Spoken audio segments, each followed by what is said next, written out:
Hi, this is Tom Freeman. This is my second video from my channel discussing um, my experience with brain cancer, glioblastoma, and my recovery from it.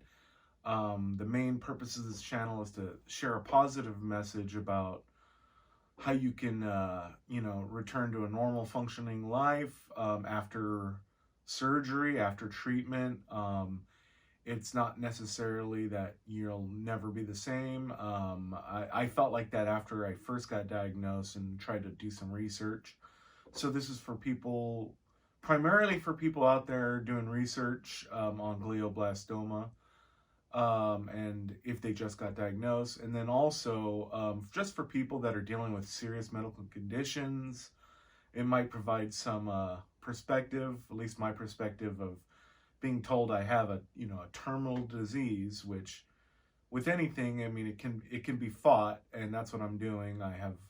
I'll be discussing throughout my videos different ways I've been fighting it. There's diet, there's Optune therapy. I went through the standard treatment of radiation and chemo, which has been working well. And you just have to kind of take it one day at a time. But at this point, I didn't even know I'd be able to be back to normal functioning. I'm back at my job. So this is a video series about how, you can have a normal life after this type of diagnosis.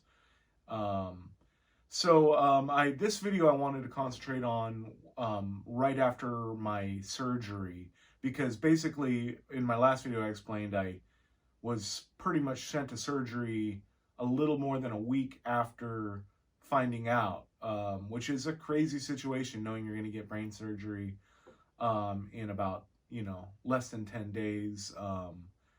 And I kind of, it was a blurry time up until the surgery.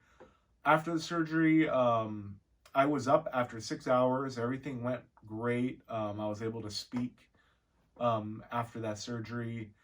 I was confined after that to a dark hospital room for about 3 days, where I got to go out for 15 minutes here and there and get up for the bathroom. But all of that stuff had to be accompanied by a nurse or someone to help me. And the dark room was because they give you a drug that lights up the cancerous area in your brain, but it also makes you extremely susceptible to light. So they had the windows closed. The shades closed. They had the lights off. So I just kind of watched TV in my room for about 2 days. Watched or listened to podcasts, or listened to, just kind of try to keep myself busy. I couldn't really move. Maybe get up to eat once a day. I'd eat the rest of the meals in bed.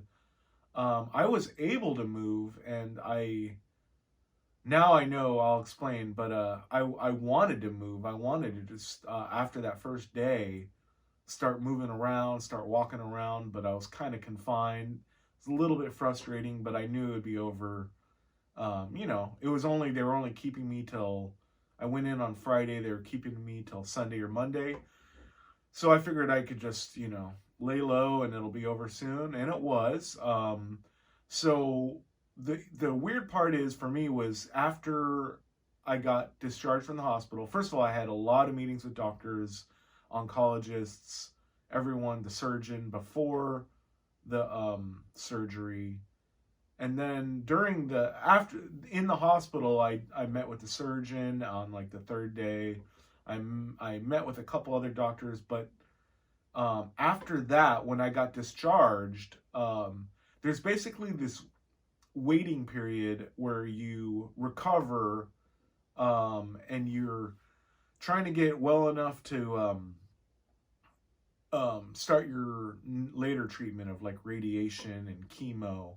And that's like a 6-week period, I believe. It's not right after the surgery. So you go home, you have to definitely rest a lot at first. I didn't get my full balance back. I was pretty good, but until about a week to 2 weeks after. Um, and I started to go on walks at that point when I got home. But when you get discharged, basically it's kind of like you're on your own. You just got like almost a doctor's meeting every day leading up into the surgery. After that, you're kind of just, it's very strange because you just had brain surgery and you're at your house. You know, you still feel, you still have these huge bandages on with blood. You can't take those off for about a week, 10 days or something like that. So you just sit around kind of in this state, without a lot of input from any doctors. And I mean, I was fine with that, but it is an odd feeling. And there was one issue with that where so you're put on dexamethasone, a steroid, usually, um, before and after surgery. This is a steroid that reduces inflammation. It is very good post surgery to keep the inflammation down. But afterwards, you're supposed to be tapered off, like to, you take like three little pills a day. Then it's supposed to move down to 2 pills, and then 1 pill, then a half a pill. Um, but there was a little miscommunication where I wasn't told immediately that I would be tapering off. So I went home and the bottle just said 3 pills a day. And so I kept taking them 3 pills a day because I didn't have any other input. This is where, I didn't know to ask this question, but, ask as many questions as you can.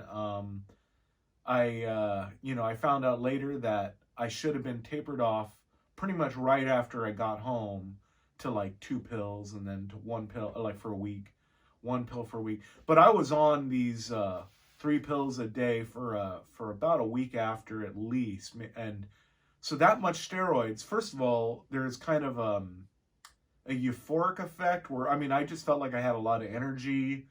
I felt great, I felt like I just wanted to do a bunch of stuff. This was, I found out later, mostly the steroids, not my own personal, feelings. It was pushed by the kind of my steroid feeling of like, I got to do stuff. Also, I had a lot of problems with sleep because of these steroids. I would not be able to sleep until kind of late, and then I would wake up at like 4 in the morning, 3 in the morning, 5 in the morning, and not be able to go to sleep after that. And then I had all this energy, and I would just clean the house or clean my whole closet out, and or just work on the yard. And I tried to not bother the neighbors too much. I'd wait until a little later in the day to go outside and do stuff. But it was a weird time because I had so much energy right after this. But eventually, I talked to a doctor about the lack of sleep. They realized I was still on the steroids too much, and I started the tapering.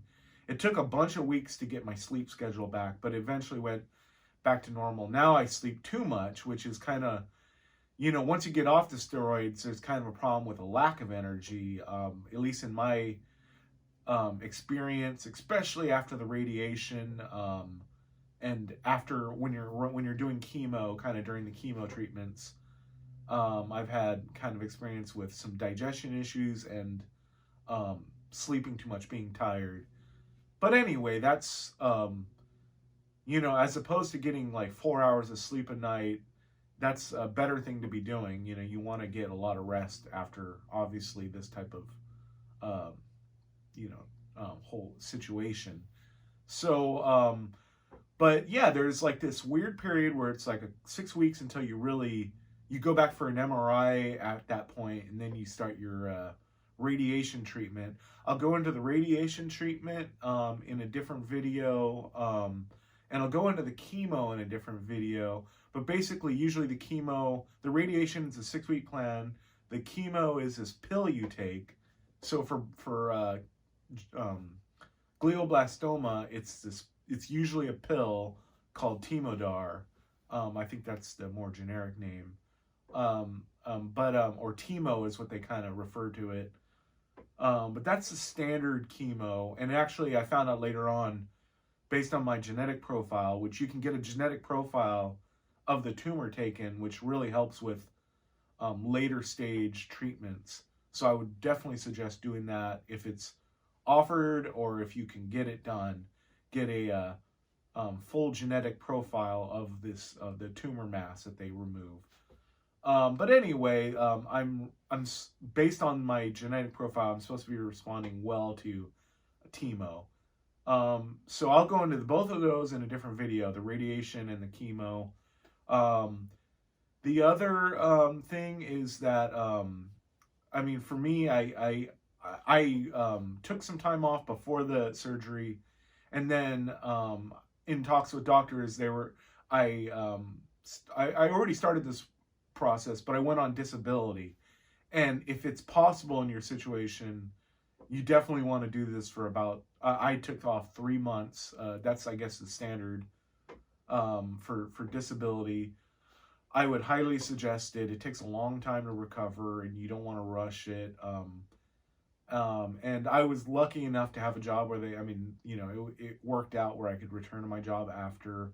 Not everyone is so lucky, and I'm really, sorry about that situation for people that can't. Like, I was an independent contractor 2 years before my previous job, and I don't know what I would have done. I might have probably been able to return to my job, but I wouldn't have any time off. I would have been unpaid. Also, the health insurance that I had at the time was not as good. So it's very difficult. This type of extreme kind of diagnosis for people without kind of a good situation. I was very lucky. I'm very thankful that I was able to have a situation that let me kind of take time to recover. Also, I was itching to go back to work, though. I really kind of wanted to go back. I like my job, and now that I've gone back now, I kind of want to take more time off, but that's the way it goes, I guess. And I'm looking at a list of things I was going to talk about. So yeah, I think I'll talk about all the other aspects. I'll keep this video kind of short. I went on a diet. I found out that the keto diet works really well. I've lost about over 50 pounds now. And I haven't felt so good before. I got off my high blood pressure medicine, which I was on for years.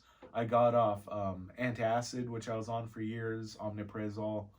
And I've completely off blood pressure medicine now, and all that stuff. I feel great. That's been a really positive. I'm really happy that I did that. It's been a positive aspect of this whole thing. I should have done it years before. This was the kick in the pants. So I'll discuss the keto diet that I did, which it really ties into cancer treatment. Some people see cancer as a metabolic disease as opposed to a genetic disease. There's a very kind of a controversy on that. But I'll discuss it in my diet video. And then besides that, this whole thing, when I got home, I was, like I said, the steroids kind of had me a little euphoric. I felt great. But also, and just in general, I had a great new outlook on life. I knew that I had to kind of change my ways. I was kind of quick to getting frustrated about stuff. It was just kind of an aspect that I kind of took as something I can't change. I still grapple with it. It's been a tough year for everyone, the 2020 at least, and starting into 2021. But I've been trying to be more patient. I'm a lot more thankful for just every day. When I have a problem at work, I try to just relax and kind of not try to force it, and just try to deal with the aspect that sometimes I can't get everything done. But the outlook has been great. I joked at first that I wish everyone could have like a experience like this, because it changes your whole outlook on life. I've been much more positive. I still have problems with that. In fact, the longer you go, the less you forget that feeling. So now that I'm about 6 months past surgery, and 3 months past probably my radiation treatment or so, it's harder to remember that feeling of like, I'm thankful to be alive. But it's still there, and I have like that kernel of it I can try to go back to and jump back in. I try to spend a couple minutes every day outside, just relaxing, enjoying the the weather, the atmosphere, the just the beauty of nature, which I took for granted. Again, I'd be inside, especially this year 2020, or this last year 2020, inside all the time. And now I'm trying to, kind of enjoy life, and get a better balance on everything. So that's my video for today. Again, these video series is to kind of share the positivity that can happen with a very tough diagnosis like glioblastoma. I know I'll be in a fight for my life for the rest of my life, but I still feel very positive about just the chance that I have to have every day is a gift now, and I really appreciate it. And that's why I'm making this video series for other people out there diagnosed, and with any kind of condition, that, especially terminal conditions, though, that when you're told that, it's extremely tough, but you can fight it. You can feel 100% in some cases, and if you can't, I still hope that you can enjoy your life as much as you can, and enjoy your family and friends. This is all very important stuff, and just, for anyone out there, enjoy every day, because you never know what's going to happen. Thanks. I'll send another video out soon about the other topics: chemo, radiation, diet. I have a lot of other topics, so thanks very much.